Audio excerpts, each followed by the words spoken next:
America और बरतानिया समेत इत्तेहादी अफवाज के यमन में फ़ज़ाई हमले भी हौसियों को बहिरा अहमर में तिजारती बहरी जहाज़ों पर हमलों से ना रोक सके।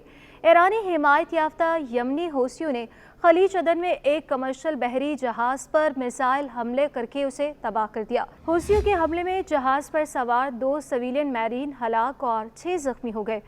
अमरीकी हुकाम ने तस्दीक की है कि मिसाइल हमले में कार्गो शिप को भी शदीद नुकसान पहुंचा है। हुकाम के मुताबिक खलीज अदन के जहाज़ों पर यमनी हौसियों के हमलों में जानी नुकसान का ये पहला वाक़या है। ओहदेदारों का कहना है कि ट्रू कॉन्फिडेंस बहरी जहाज़ पर हमले के बाद यमनी फ़ौज से ताल्लुक़ रखने वाले कुछ अफराद ने रेडियो पर जहाज़ पर हमले की तारीफ़ की। हौसियों के हमले के बाद अमरीकी और भारतीय जंगी बहरी जहाज़ इमदादी कार्रवाइयों में मदद देने के लिए मौके पर पहुँच गए। हुकाम का ये भी कहना है कि बारबाडोस के परचम बरदार जहाज़ ट्रू कॉन्फिडेंस पर इस हमले से इस तनाज़ी को मज़ीद हवा मिलेगी जिसने एशिया और मशरिक़ वस्ता को यूरोप से मिलाने वाले इस अहम बहरी गुज़रगाह के ज़रिए आलमी समंदरी तिजारत में खलल डाल दिया है। हौसी फ़ौज के तर्जुमान ब्रिगेडियर जनरल याहया सरी ने एक रिकॉर्ड शुदा पैगाम में बताया कि मिसाइल टकराने से जहाज़ में आग भड़क उठी। तर्जुमान का मज़ीद कहना था कि ये हमले सिर्फ उस वक्त रोके जाएंगे जब गजा में फ़लस्तीनियों का मुहासरा ख़त्म होगा। यमनी हौसी बहिरा अहमर और खलीज अदन में इसराइल हमास जंग के हवाले से मुतादिद बहरी जहाज़ों पर हमले कर चुके हैं। हौसियों की जानिब से किए गए एक और हमले में अमरीकी फ़ज़ाई ने हौसियों के मिसाइल और बम बरदार ड्रोन भी तबाह कर दिए। अमरीका ने दावा किया कि बहिरा अहमर में अमरीकी तबाहकुन बहरी जहाज़ ने यमन के हौसियों की तरफ से उसकी तरफ दागे गए ड्रोन और एक मिसाइल को मारा गया। हौसियों के इस हमले में बज़ाहिर एक अमरीकी जंगी बहरी जहाज़ को निशाना बनाया गया था जो हौसियों के हमले के खिलाफ अमरीकी मुहिम में शामिल है। अमरीकी फ़ौज की सेंट्रल कमांड के मुताबिक हौसियों ने बम बरदार ड्रोन्स और एक जहाज़ शिकन बैलिस्टिक मिसाइल से हमला किया था। सेंट्रल कमांड ने कहा है कि अमेरिका ने जहाज़ शिकन मिसाइल ले जाने वाली 3 कश्तियों और बम बरदार ड्रोन्स ले जाने वाली 3 कश्तियों को भी एक फ़िज़ाई हमले में तबाह किया। यमनी हौसियों को बहरी जहाज़ों पर हमले से बाज रखने के लिए अमरीकी क़यादत में 1.5 महीने से ज़्यादा अरसे से जारी फ़िज़ाई कार्रवाइयों के बावजूद हौसियों के हमले करने की सलाहियत ताहाल बरकरार है। बहिरा अहमर में हौसियों के हमलों के बाइस तिजारती जहाज़ों ने नहर स्वीज़ से गुजरना बहुत हद तक बंद कर दिया।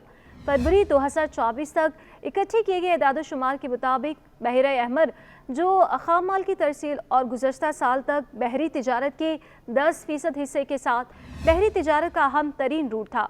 इसमें से गुजरने वाले जहाज़ों ने अपने तहफ़्फ़ुज़ के लिए जनूबी अफ्रीका में कैप ऑफ गुड होप का पुराना रास्ता इख्तियार करना शुरू कर दिया।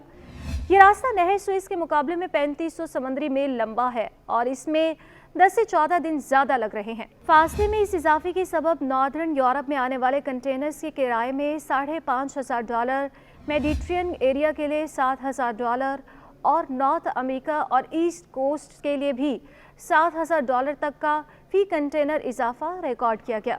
इन्हीं एदाद शुमार के मुताबिक इस रास्ते से नवंबर 2023 से कबल दुनिया का 24.9% केरोसिन और जेट फ्यूल, 22.7% ऊर्दनी तेल और बायोफ्यूल्स मुख्तलिफ ब्लैंडिंग्स 17.5% रवाना किए जाते हैं। इसी तरह मुख्तलिफ बहरी जहाज़ दुनिया के लिए 17.5% इजनास, 14% फर्टिलाइज़र, 14% के करीब फ्यूल ऑयल्स और 12.5% स्टील भी लेकर सफ़र करते हैं।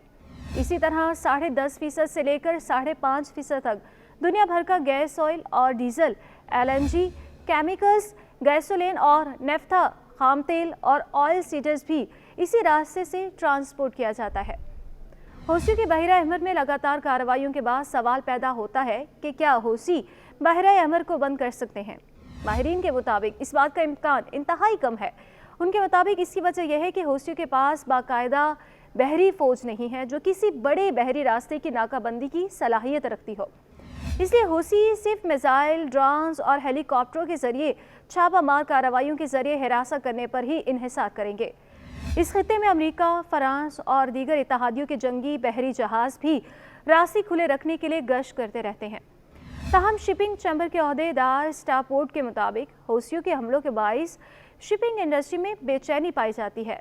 ताहम इस वक्त भी बहिरा अहमर में बड़े पैमाने पर बरदार जहाज़ सफ़र कर रहे हैं जो यूरोप और एशिया के दरमियान सप्लाई लाइन बरकरार रखने के लिए नागुज़ीर है। ان کا کہنا ہے کہ اس بحیرہ احمر کی آبی گزرگاہ پر حوثیوں کا زیر اثر علاقہ بہت محدود ہے اور اس میں خاطر خواہ اضافہ ہوتا نظر نہیں آتا۔ ان کے بقول اگر حوثیوں نے کارروائیاں جاری رکھی اور ان میں مزید اضافہ کیا تو خطے کے ممالک کی جانب سے اس کا شدید رد عمل سامنے آ سکتا ہے۔